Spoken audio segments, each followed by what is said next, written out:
Curriculum and assessment. If we look at the current situation of the curriculum, we see that 18th Amendment has devolved the responsibility for curriculum development to the provinces.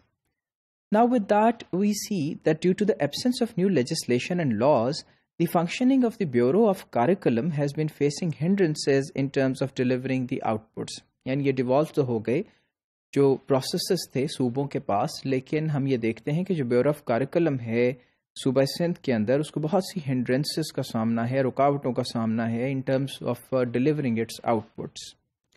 Provincial जो Curriculum Act है is under review by the Legal Department of the Government of Sindh. यानी अभी उसे review किया जा रहा है. National Curriculum जो 2006 का है has been adopted by Sindh, but it has not been implemented fully so far because of various reasons including institutional capacity, resource and expertise. तो 2006 का जो curriculum या जो निसाब है जिसे सिंध ने ऑप्ट किया था, उसे इम्प्लीमेंट इसलिए नहीं किया जा सका क्योंकि 3 जगहों पे जिसके अंदर हम देखते हैं कि इंस्टीट्यूशनल कैपेसिटी है, रिसोर्सेज और एक्सपर्टीज हैं, इनमें लैक करता है सूबा बुरे तरीके से. करंटली जो ब्यूरो ऑफ करिकुलम है वो डिफिशेंट है, यानी उसके पास मौजूद नहीं है, ना तो ह्यूमन रिसोर्स है, मटेरियल है और फाइनेंशियल रिसोर्सेज की भी कमी जो है वो वाक़ई है. और एक उसकी मिसाल ये हो सकती है कि यहाँ पे सिर्फ 6 सब्जेक्ट स्पेशलिस्ट हैं against 21 subject areas. So we can see the shortfall कि 21 एरियाज के अगेंस्ट सिर्फ 6 लोग जो हैं सब्जेक्ट स्पेशलिस्ट वो मौजूद हैं. और फिर उसके बाद कुछ इश्यूज जो हैं वो ये हैं कि such as available competence in curriculum development and translations, especially in Sindhi language, कि जो सिंधी लैंग्वेज के अंदर ट्रांसलेशंस करने का मामला है और जो एक्सपर्टीज हैं करिकुलम को डेवलप करने की, ये भी शॉर्टफॉल का शिकार हैं. टेक्स्ट बुक्स को अगर देखें तो issue of textbook development and implementation is evidently interlinked with curriculum plans and their implementation. So as we started earlier कि टेक्स्ट बुक का बहुत गहरा ताल्लुक है करिकुलम के साथ और असेसमेंट के साथ, तो फिर जो टेक्स्ट बुक है उसकी भी जो इशात है और उसकी जो डेवलपमेंट है उस पर खातिर खा असर पड़ता है अगर करिकुलम के जो प्लान्स हैं और उनकी इम्प्लीमेंटेशन के जो प्रोसेसेस हैं उनमें कहीं भी डिस्क्रिपेंसीज मौजूद हों. और फिर जो 2006 का करिकुलम है वो पूरी तरह चूँकि इम्प्लीमेंट नहीं किया जा सका, तो the process of textbook development also remains lagging to a large extent.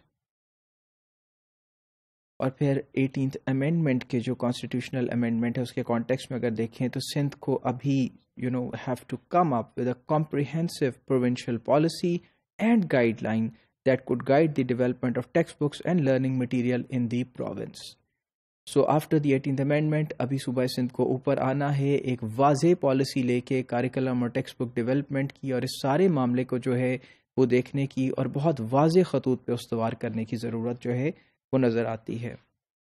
और जब ऐसी पॉलिसी मौजूद नहीं है तो हम ये देखते हैं कि गाइडलाइंस ही नहीं है implications for plan and guiding text book development and implementation की, तो फिर उससे बहुत से मसाइल जो हैं वो सामने आ रहे हैं. अब इश्यूज और चैलेंजेस जो हमें नज़र आते हैं वो ये है कि curriculum guides on what needs to be learned and how learning can be facilitated and addressed. तो देयर आर 2 कंपोनेंट्स. एक तो ये कि करिकुलम जो गाइड्स है वो इसके ऊपर गाइड होता है कि क्या चीज़ जो है उससे सीखना मकसूद है और किस तरह से इस लर्निंग को फैसिलिटेट किया जा सकता है और फिर उसके बाद असेस किया जा सकता है. हाउएवर हम ये देखते हैं कि in practice hardly any teacher has access to curriculum document. और टीचर जो कि की कंपोनेंट है इन दोनों बातों को डिलीवर करने का, उन्हें किसी तरह भी करिकुलम डेवलपमेंट तक शायद ही रसाई हासिल हो.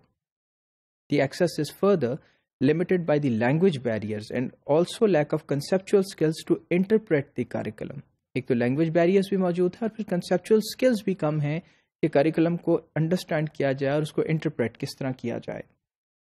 और furthermore हम ये देखते हैं कि एक बहुत बड़ा जो है वो discrepancy मौजूद है, वो ये है कि 70% जो schools हैं वो सिंधी मीडियम हैं, जहाँ instruction of medium भी सिंधी है, जबकि 2006 का जो curriculum या निसाब है वो अंग्रेज़ी ज़ुबान में है, which should be translated into Sindhi as well as Urdu languages to make it more user friendly. और जब तक उसकी हम ट्रांसलेशन नहीं करेंगे सिंधी ज़ुबान और उर्दू ज़ुबान में तो ये यूज़र फ्रेंडली नहीं हो सकेगा और जब ऐसा नहीं होगा तो फिर इम्प्लीमेंटेशन तो बहुत दूर की बात रह जाती है.